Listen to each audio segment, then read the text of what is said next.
On ihanaa, kun saa vihdoin antautua väsymykselle. Saa pitää lyhyen lepotauon akkujen lataamiseksi. Miten Rintala eroaa muista?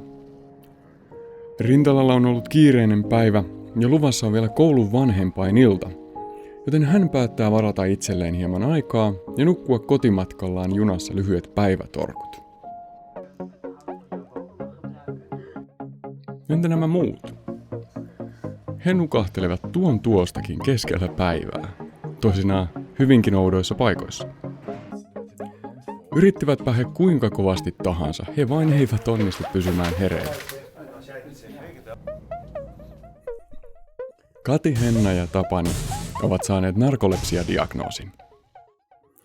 Heillä ei ollut sitä syntyessään, vaan se kehittyi ajan saatossa. Eräänä päivänä jokin muuttui Katin aivoissa. Immuunijärjestelmä tulkitsi vahingossa aivojen nukkumista ja valvomista säätelevät solut haitallisiksi tunkeilijoiksi ja esti niitä toimimasta. Seuraukset olivat peruuttamattomia. Kati, Henna ja Tapani kärsivät koko loppuelämänsä heikentyneestä kyvystä säädellä univalverytmejään. Eikä se ole ainoa ongelma. Toisinaan Tapani tuntee jo nauraissaankin yllättävää heikkoutta. Muutkin voimakkaat tunteet vaikuttavat samalla tavalla.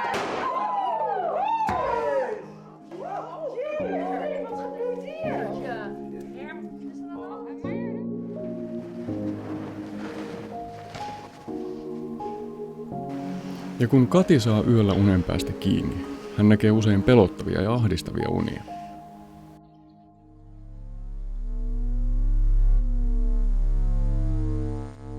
Joskus näihin uniin saattaa liittyä halvaantumisen tunne.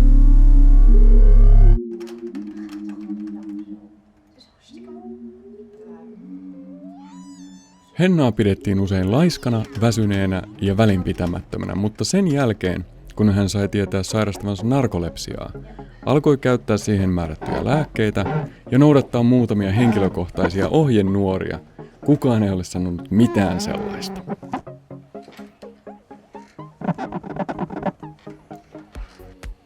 Onni onnettomuudessa. Kati, Henna ja Tapani kukin tietävät sairastavansa narkolepsiaa. He tietävät myös sen, että sairaudesta on paljon tietoa ja että narkolepsian kanssa voi elää suhteellisen normaalia elämää. Muistuttaako Katin, Hennan tai Tapanin elämä omaasi? Tahattomia nukahtamisia kesken päivän? Voimakkaiden tunteiden aiheuttamaa äkillistä lihasheikkoutta? Harha-aistimuksia nukahtamisvaiheessa? Jos sinulla on samanlaisia oireita, ota yhteyttä lääkäriisi, jotta hän voi ohjata sinut unilääketieteen erikoisasiantuntijalle.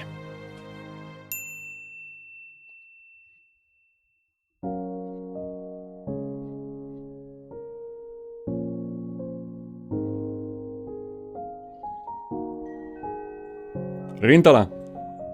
Rintala! Aika herätä!